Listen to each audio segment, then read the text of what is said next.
Ďakujem za slovo. V časoch, kedy sa protestovalo za slušné Slovensko, som mal, dajme tomu, nejakých 12-13 rokov. Pamätám si, že sa po celom Slovensku aj v zahraničí konali demonštrácie. Nechcem povedať, že som tomu nejak úplne nerozumel, ale jednoducho žil som v inom svete. V detskom svete. Dnes, s odstupom času, po 7 rokoch, na tých námestiach stojím tiež. A najhoršie na tom je, že nič sa nezmenilo. Preto tu dnes stojím ako nestraník a ako nezávislý študent, ktorému ale nie je jedno, čo sa v našej krajine deje.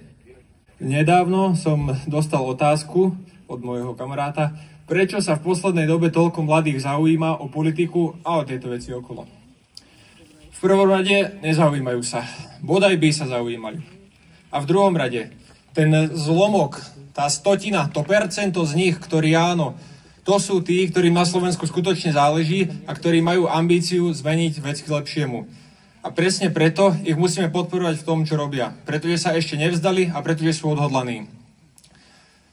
Všetko, čo sa deje dnes v našej krajine, je úplne presne vystihnuté v pesničke od Karla Kryla.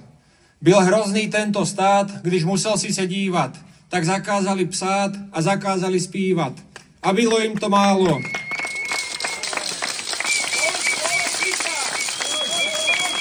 Dosť bolo Fica! Dosť bolo Fica! Dosť bolo Fica! Dosť bolo Fica! Text starý 56 rokov, ktorý ale presne opisuje to, čo sa v našej krajine dnes deje. Aj dnes na rohu ulice vrah o morálce káže. Aj dnes sú nenásilné protesty a obyčajný nesúhlas označovaný za krvilačný štátny prevrat riadený zo zahraničia. A pritom jediné, čo chceme, je žiť v pravde, v demokracii a spravodlivosti.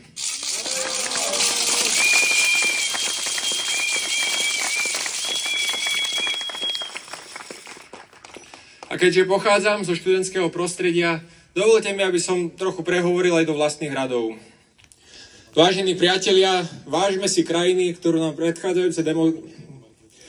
predchádzajúce generácie vyštrngali. Vážme si, že máme taký prístup k informáciám a k slobode, aký nikto pred nami nemal. Vážme si odkazov histórie, poučme sa z nich a nedovolme, aby sa niekedy dejiny opakovali. Ide vážne o veľa.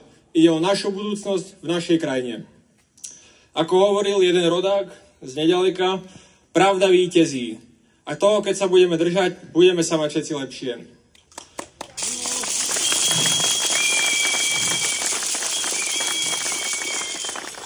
Hovorí sa, že históriu píšu víťazi. Prítomnosť píše, však vieme kto. Ale budúcnosť, tu si napíšeme my sami, pretože tá je naša. Ďakujem.